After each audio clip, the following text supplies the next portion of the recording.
قرن في بيوتكن ولا تبرجن تبرج الجاهلية الأولى আল্লাহর নবীর পরিবারের চাইতে পর্দাশীল কে হতে পারে দুনিয়ার মধ্যে, তাদের চাইতে ভদ্র কে হতে পারে দুনিয়ার মধ্যে, তাদের চাইতে শালীন কে হতে পারে দুনিয়ার মধ্যে।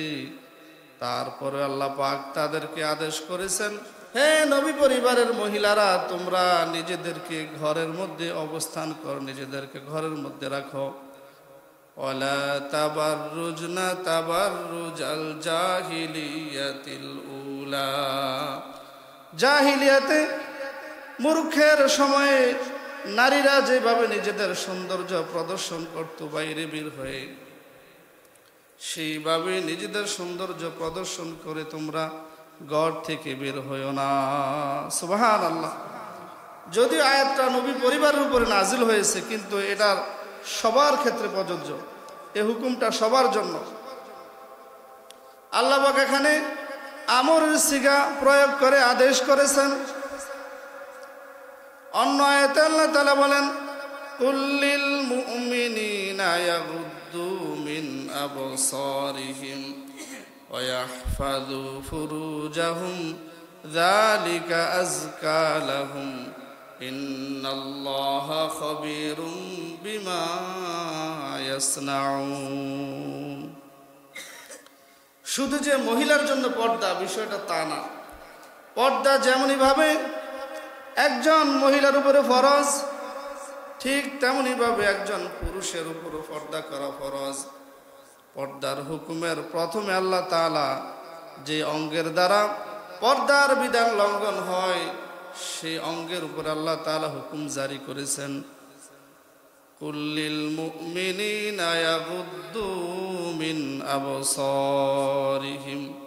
হে মুমিনেরা, হে বিশ্বাসীরা, যারা আমাকে বিশ্বাস করো, যারা আমাকে রব হিসাবে মানো, আমার উপর ঈমান এনেছো, তোমরা তোমাদের চক্ষুকে পরনারী থেকে তোমরা নিম্নগামী করো।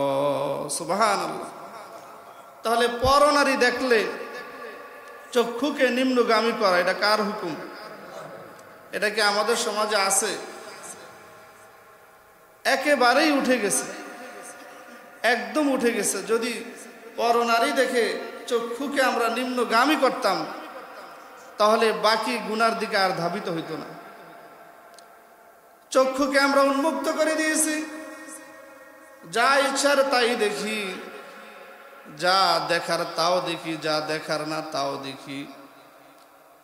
যার কারণে প্রথম রাস্তায় আমরা গুনার উন্মুক্ত করে দিয়েছি, যার কারণে পরবর্তী রাস্তাগুলো আস্তে আস্তে সহজ হয়ে গেছে। আল্লাহ তাআলা বলছেন, ওয়াহফাজনা ফুরুজাহুম, তোমরা তোমাদের লজ্জাস্থানকে হেফাজত করো। আমরা যদি আমাদের চক্ষুকে হেফাজত করতে না পারি, তাহলে লজ্জাস্থান হেফাজত করা কি সম্ভব হবে? হবে না।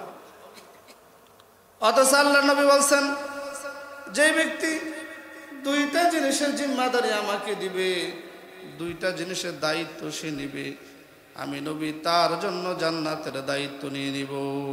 সুবহানাল্লাহ। একটা হলো মানুষের মুখ দ্বারা মানুষ মিথ্যা কথা বলে, চগলখড়ি করে, মিথ্যা সাক্ষ্য দেয়, গালি দেয়। অধিকাংশ গুনাহের রাস্তা হলো মুখ। আল্লাহর হাবিব বলেন, যে ব্যক্তি মুখকে হেফাজত করবে, আমি তার জন্য জান্নাতের জিম্মাদার হব। সুবহানাল্লাহ। আরেকটা হলো দুই রানের মাঝের অঙ্গ লজ্জাস্থানকে যেই ব্যক্তি হেফাজত করবে, লজ্জাস্থানের গুনাহ থেকে যেই ব্যক্তি নিজেকে পাক সাফ রাখবে, ওই ব্যক্তির জান্নাতের জিম্মাদার আমি নবী নিজে হয়ে যাব। সুবহানাল্লাহ। এই দুইটা জিনিসের দ্বারা মানুষের গুনাহ সবচাইতে বেশি হয়। এই দুইটা জিনিসকে থামানোর জন্য প্রথম পদক্ষেপ হলো নজরকে হেফাজত করা। কি হেফাজত করা? কারণ নজরকে যদি আমি হেফাজত না করি, তাহলে বাকি গুনাহ থেকে আমার বেঁচে থাকা কোনোদিন সম্ভব হবে না। আশরাফ আলী থানভী রহমাতুল্লাহ আলাইহি বলছেন, কেউ যদি 1000 রাকাত তাহাজ্জুদ নামাজ পড়ে আল্লাহ তাআলার যতটুকু মুকাররব সে হয়েছে, আল্লাহ তাআলা যতটুকু নিকটে সে পৌঁছেছে, একবার বদ নজরের কারণে সে মনে হয় সপ্ত আকাশ থেকে নিচে পড়ে গেল। কারণ নজরের দ্বারা দিলের মধ্যে আপনি নামাজ পড়েন নাই, এটা আপনি আল্লাহর কাছে মাপ চাইছেন, কাজা করে নিয়েছেন, ফিনিশ হয়ে গেল। কিন্তু যদি আপনি একবার কোনো নারীর দিকে, রূপসী কোনো নারীর দিকে যদি একবার তাকান, তারপরে যদি এটা এমন গুনাহ যেটা আপনাকে বারবার টানতেই থাকবে। নামাজ কাজা করলে দ্বিতীয় নামাজ আবার আপনাকে টানবে না যে দ্বিতীয়টা কাজা করেন, কিন্তু এটা এমন গুনাহ যেটা একবার করলে দ্বিতীয়বার আবার আপনাকে কি টানবে, দ্বিতীয়বার আবার করতে মনে চাইবে। তো এই গুনাহ এমন গুনাহ যেটা করার সাথে সাথে যদি আপনি তওবাও করেন, আল্লাহ তাআলা হয়তো তওবার কারণে গুনাহ আপনার মাফ করে দিবে, কিন্তু গুনার আসর দিলের মধ্যে থেকে যায়। আপনাকে হয়তো গুনাহ আল্লাহ মাফ করে দিছে, কিন্তু দিলের ভিতরে এটার কি কল্পনা জল্পনা চলতেই থাকে। কি বলেন, ঠিক না? তাহলে এবার বুঝি যেই জিনিস প্রকাশ্যে দেখা নিষেধ, সেটা ছবির মধ্যেও দেখা নিষেধ, টিভির মধ্যেও দেখা নিষেধ, মোবাইলের মধ্যেও দেখা নিষেধ। না মোবাইলে জায়েজ আছে? কি বলেন, আছে? এমন এক সময় আমরা ঢুকছি, এমন এক সময়ের মধ্যে আমরা পৌঁছেছি যে কিশোর, যুবক, বয়স্ক, প্রবীণ, বৃদ্ধ সবাই মোবাইলের মধ্যে ডুবে গেছে, সবাই গুনাহের মধ্যে ডুবে গেছে। ছোট্ট ছোট্ট বাচ্চারা সন্ধ্যার পরে পড়ার টেবিলে জোর করে তাদেরকে বসানো যায় না, এমন গেমসের মজা তারা পেয়েছে। মা বাবা যতই বলে সেখান থেকে তাদেরকে ফিরানো সম্ভব হয় না। কি বলেন, ঠিক না? এই যে গুনাহ যে করতেছি, করতে করতে এটা মানে আমার শরীর রক্তের সাথে মিশে গেছে, এখন আর এটা সারানো সম্ভব হইতেছে না। প্রতিনিয়ত হাজার হাজার গুনাহের কথা আমাদের চোখে আসে, হাজার হাজার অপকর্মের কথা পেপার পত্রিকার মধ্যে আসে। কি বলেন, আসে না? শোনা যায় অমুক বাড়ির মেয়ে আরেক ছেলের সাথে বের হয়ে গেছে, 3 সন্তানের মা বের হয়ে গেছে, 3 সন্তানের বাবা অমুকের পরিবার নিয়ে বের হয়ে গেছে। চোখের যদি হেফাজত থাকতো তাহলে এই গুনাহ সংঘটিত হতো না। চোখের যদি হেফাজত থাকতো তাহলে এই গুনাহ করা তার পক্ষে কোনোদিন সম্ভব হতো না। প্রথম জায়গায় আমরা গুনার রাস্তাটাকে আমরা ক্লিয়ার করে দিছি। আল্লাহর হাবিব সাল্লাল্লাহু আলাইহি সাল্লাম বলেন, সিনফান মিন আহলিন নার লাম আরাহুমা, 2 শ্রেণীর জাহান্নামী লোকদেরকে, জাহান্নামী লোক রয়েছে যাদেরকে আমি নবী দেখি নাই, যারা আমার জামানার মধ্যে নাই, কিয়ামতের আগের সময় তারা দুনিয়ার মধ্যে আসবে। কওমুন মাআহুম সিয়াতুন কাআযনাবিল বাকরি ইয়াদরিবুনা বিহান নাসা, এমন কিছু লোক থাকবে, নেতা থাকবে, যাদের হাতে গরু পিটানের মতো চাবুক থাকবে, এটা দিয়ে তারা মানুষকে আঘাত করবে, শাসন করবে, অর্থাৎ জালেম শাসক। কি আমাদের দেশে আছে না? এটা শুধু আমাদের দেশেই না, পৃথিবীর বহু দেশে জালেম শাসক রয়েছে যারা অন্যায়ভাবে মানুষের উপর জুলুম করেছে। রাষ্ট্র যদি একজন নিরপরাধ মানুষের বিরুদ্ধে জুলুম করে তাহলে সেই জুলুম থেকে রেহাই পাওয়া বড় মুশকিল। কি বলেন, ঠিক না? একটা রাষ্ট্রপক্ষ যদি একজন নিরপরাধ মানুষের উপর জুলুম করে, অত্যাচার করে, সে অত্যাচার থেকে বাঁচা বড় মুশকিল, যেটা আমরা বিগত সময় দেখেছি। আল্লাহর হাবিব বলেন, লা ইয়াদখুলুনাল জান্নাতা ওয়ালা ইয়াজিদনা রিহাহা, এমন লোক যারা হবে তারা জান্নাতে প্রবেশ তো করবেই না, জান্নাতের সুঘ্রাণ পর্যন্ত তারা পাবে না। অন্যায়ভাবে যারা মানুষকে কি করবে, আঘাত করবে। এখানে গরু পিটার চাবুকের কথা, এটা মাজাজান, এটা উপমা স্বরূপ। কারণ এই জামানায় তো মানুষ গরু পিটার চাবুক দিয়ে মানুষ মারে না। কি বলেন, মারে? এখন তলোয়ার দিয়েও মারে না, ওই সময় ওইটা ছিল, এই জন্য আল্লাহ রাবি ওইটা দিয়ে উদাহরণ দিছে। আরেক ধরনের নারী হলো অনিসাউন কাসিয়াতুন আরিয়াতুন মুমিলাতুন মাইলাতুন রুউসুহুন্না কাআসনিমাতিল বুখতিল মাইলাতি। আল্লাহর নবী বলেন শেষ জামানায় এমন কিছু নারীর আবির্ভাব হবে, এমন কিছু মহিলার আবির্ভাব হবে, কাসিয়াতুন আরিয়াতুন, যারা পোশাক পরার পরেও তারা উলঙ্গ থাকবে। নাউজুবিল্লাহ। পোশাক পরবে তারপরেও তারা কি থাকবে? উলঙ্গ থাকবে। এর মানে এই না সে মনে হয় জর্জেট কাপড় পরবে, একেবারে পাতলা কাপড় পরে তার শরীর দেখা যাবে। হ্যাঁ, এটাও হতে পারে। একেবারে মিহি পাতলা কাপড় পরবে, যার কারণে তার শরীরের অঙ্গগুলো বেশি উঠবে। এটা এখন আমাদের সমাজে আছে, কি বলেন, আছে না? আরেক শ্রেণীর আছে পর্দার নাম দিয়ে, বোরখার নাম দিয়ে এমন বোরখা পরে শরীরের বিভিন্ন অঙ্গগুলো ফুটে ওঠে, সেটা বোঝা যায়। কি বলেন, আছে না? এমন বোরখাও পরে যে শরীরের উঁচু নিচু ভাঁজ সবটাই বোঝা যায়। এটার নাম কি বোরখা? এটার নাম বোরখা না। বোরখা তো সেটাই যেটা মানুষের সতর্কে ডেকে রাখে। একজন মহিলা অন্য পুরুষের সামনে চিনতে তাকে বাধা প্রদান করে। যে পোশাক পরার কারণে তার সৌন্দর্য পর পুরুষের সামনে আরো বহুগুণ ফুটে ওঠে, সেটা কোনো দিন পর্দা হতে পারে না, বোরখা হতে পারে না। আল্লাহ নবী বলেন তারা পোশাক পরার পরেও কাসিয়াতিন আরিয়াতিন, পোশাক পরার পরেও তারা উলঙ্গ থাকবে। মুমিলাতুন মাইলাতুন, তারা রাস্তা দিয়ে যখন যাবে হেলে দুলে যাবে, আর দোকানপাড়ের যুবকেরা তার দিকে তাকাইতে থাকবে। অন্য পুরুষকে চুম্বকের মতো সে তার দিকে আকর্ষিত করবে। কি বলেন, ঠিক না? রাস্তা দিয়ে যায়, 8-10 জন লোক ছায়া থাকে, কে গেছে, সে বাধ্য তার চোখকে টেনে ওই দিকে নিয়ে যায়, এমন পোশাক সে পরে। আবার সেও অন্যের দিকে আকৃষ্ট হয়।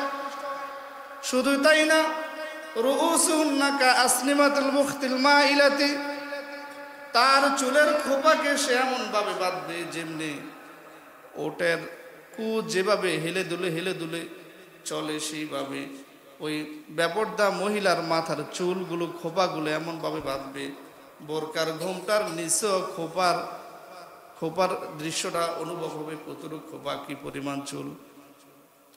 আল্লাহর হাবিব বলেন লা ইয়াদখুলনাল জান্নাতা, এই সমস্ত মহিলা যারা হবে তারা জান্নাতে যাবে না। ওয়ালা ইয়াজিদনা রিহাহা, জান্নাতে তো যাবেই না, জান্নাতের সুঘ্রাণ পর্যন্ত তারা পাবে না। ওয়া ইন্না রিহাহা লা তুজাদু মিন মাসিরাতি কাদা ও কাদা। আল্লাহ নবী বলেন, অন্য হাদিসের মধ্যে আসছে আসমান থেকে দুনিয়ার দূরত্ব হলো 500 বছরের রাস্তা, আর জান্নাত থেকে 500 বছরের দূরে জান্নাতের সুঘ্রাণ পাওয়া যাবে। সুবহানাল্লাহ। জান্নাতে যাওয়ার আগেই জান্নাতের সুঘ্রাণ নাকের মধ্যে আসবে। তো ওই মহিলারা জান্নাতে তো যাবেই না, জান্নাতের সুঘ্রাণ পর্যন্ত পাবে না। নাউজুবিল্লাহ। তাহলে ভাইয়েরা আমার, আমি একজন মহিলার দায়িত্বশীল। আমি যখন বাবা হব, আমার উপরে দায়িত্ব আমার মেয়েকে দিন শেখানো, পর্দা শেখানো। আমি যখন স্বামী হব, আমার দায়িত্ব আমার স্ত্রীকে পর্দার মধ্যে রাখা, তাকে দিন শেখানো। আমি যদি বড় ভাই হিসাবে আমার বোনের দায়িত্বে থাকি, আমার দায়িত্ব হলো আমার বোনকে পর্দার মধ্যে রাখা, পর্দার বিধান বুঝানো। কি বলেন, ঠিক না? কিন্তু আমরা এক ভাই এক হাত থেকে আরেক হাত, আমরা কি আসলে এই দায়িত্ব পালন করি না? অবশ্যই আমাকে জবাবদিহি করতে হবে। আমার বোনকে, আমার মেয়েকে যখন আল্লাহ তাআলা ধরবেন, অবশ্যই সে আমাকে দেখাই দিবে যে আমি অমুকের দায়িত্বে ছিলাম, উনি আমাকে পর্দায় রাখে নাই। অন্য হাদিসে আরো ভয়াবহ কথা আল্লাহর হাবিব বলেছেন, সালাসাতুন লা ইয়াদখুলুনাল জান্নাতা আবাদান, 3 শ্রেণীর লোক এমন হবে যারা কখনো জান্নাতে ঢুকবে না। এক শ্রেণী হলো আদ-দায়ুস, আর রাজিলাতু মিনান নিসা ও মুদমিনুল খামরি, এক শ্রেণীর হলো যারা দায়ুস হবে। আমরা সাধারণত বুঝি যে মহিলা বেপরদা হয়ে ঘোরাফেরা করে সেই মনে হয় দায়ুস। আসলে বিষয়টা এমন না। যে পুরুষ তার মহিলাকে পর পুরুষের সামনে যেতে অনুমতি দেয়, পর পুরুষকে ওই মহিলাকে ভোগ করার সুযোগ করে দেয়, সেই দায়ুস। ওই পুরুষ কোনোদিন আল্লাহর জান্নাতে প্রবেশ করবে না। তাহলে চিন্তা করেন, আমি এই কাতার মধ্যে পড়ে যাই। আমার মেয়েকে দেখে হাজারো পুরুষের চক্ষু শীতল করবে, আমার স্ত্রীকে দেখে হাজারো পুরুষ চক্ষু শীতল করবে। আমি কেমন বেহায়া বাপ হলাম, আর কেমন বেহায়া স্বামী হলাম, এই অনুভূতির আমার মধ্যে নাই। একজন পুরুষ যখন একজন সুন্দরী নারীর দিকে তাকায়, তখন সে কি এই দৃষ্টিতে তাকায়, আরে আমার মা যাইতেছে, কি বলেন, এই দৃষ্টিতে তাকায়? আমি তো এই দৃষ্টিতে তাকাই না, আমার ভিতরে তো এটা আসে না। তাহলে অন্যের ভিতরে আসবে কিভাবে? প্রত্যেকটা মানুষের ভিতরে ফেতরাত, স্বভাবজাত হিসাবে একটা পশুত্ব ভাব আল্লাহ তাআলা দিয়ে দিছে। যখন সে ভিন্ন কিছু দেখবে, তখন তার ভিতরে যে একটা বাঘ আছে সেটা লাফ দিয়ে উঠবে, কি বলেন, ঠিক না? সুতরাং আমার মেয়েকে, আমার বউকে, আমার বোনকে যেন আমি অন্য পুরুষের চোখের খোরাক না বানাই, অন্য পুরুষের লালসার খোরাক না বানাই। তাহলে কাল হাসরের ময়দানে দায়ুস হিসাবে আল্লাহ পাকের দরবারে আমাকে দাঁড়াতে হবে। যতই আমরা দাবি করি আশেকে রাসূল, নবীর প্রেমিক, আসলে কি নবীর উসওয়া, নবীর আদর্শ আমরা রাখলাম? রাখি নাই। একটা নারী পারে পুরো একটা সমাজকে ধ্বংস করে দিতে। যে যুবকেরা সমাজের খুঁটি হবে, সবগুলো খুঁটি ভেঙে চুরমার করে দিতে পারে একটা মাত্র বেপরদা নারী, কি বলেন, ঠিক না? একটা বেপরদা নারীর কারণে পুরো একটা সমাজের যুব সমাজ ধ্বংস হয়ে যেতে পারে। ভাইয়েরা আমার, আরেক প্রকার হলো যেই নারী হওয়ার পরেও পুরুষের বেশ ধারণ করে। আছে না এমন? আর রাজিলাতু মিনান নিসা, পুরুষের বেশ ধারণ করে, টু পিস পরে, জিন্সের প্যান্ট পরে, গেঞ্জি পরে, চুল ছোট ছোট করে রাখে, চশমা পরে, পিছন থেকে দেখলে বোঝা যায় না সে পুরুষ না মহিলা। এরকম কিছু জানোয়ার মাঝে মাঝে শহর থেকে গ্রামে নামে আসে, কি বলেন, আসে না? আপনাদের এলাকা হয়তো আসে না, আমাদের এলাকায় এরকম আজগুবি কিছু ভিন্ন জাত, না পুরুষ না মহিলা, এরকম কিছু নামে আসে।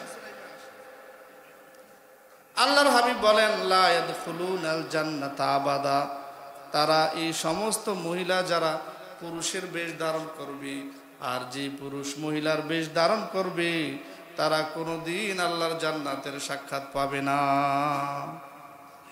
আরেক প্রকার হলো মুদমিনুল খামরি, যেই সমস্ত পুরুষেরা, যেই সমস্ত নারীরা মদ পানে অভ্যস্ত হয়ে যায়, সার্বক্ষণ মদ পান করে নেশাগ্রস্ত করে, সবসময় মদের মধ্যে লিপ্ত থাকে, ওই ব্যক্তি আল্লাহর জান্নাতের স্বাদ তারা পাবে না। সময় অনেক হয়ে গেছে, যে যতটুকু আলোচনা করলাম আল্লাহ তাআলা আমাদের সবাইকে বুঝার মানার তৌফিক দান করুন। সবাই বলেন আমিন।